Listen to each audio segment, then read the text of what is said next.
Le LGV ou lymphogranulome vénérien, également appelé la maladie de Nicolas Favre, est une infection transmise sexuellement.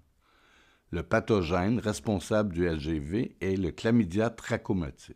La plupart des souches ne donneront qu'une infection superficielle de la peau, mais certaines peuvent provoquer une infection généralisée et des ulcérations génitales importantes. Le LGV est surtout présent dans les régions tropicales et subtropicales du monde, mais aussi dans certains pays de l'Europe.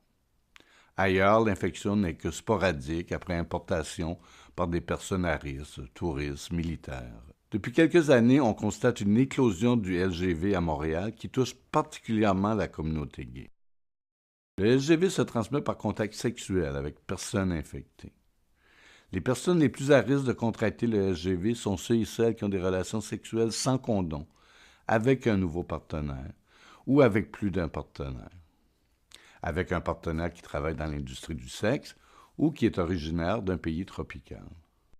Les symptômes vont apparaître entre 2 et 6 semaines après le contact. Les symptômes vont se diviser en 3 stades. Après la période d'incubation, un petit bouton apparaît, se transforme rapidement en ulcère, puis disparaît. 2 à 4 semaines plus tard, les ganglions enflés, douloureux, surgissent à l'aine. Ces ganglions peuvent être purulents et ou accompagnés de fièvre, de fatigue, de maux de tête, de vomissements, de douleurs au bras ou de saignements.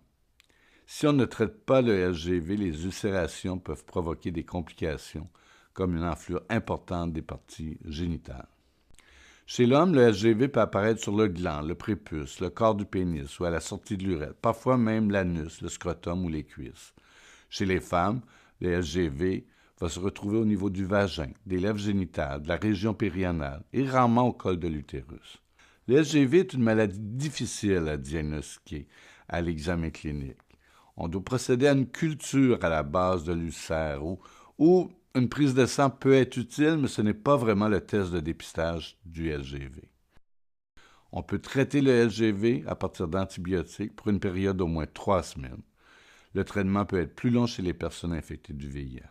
Lors d'un diagnostic de LGV, il est important d'aviser tous ses partenaires des derniers 90 jours pour briser la chaîne de transmission.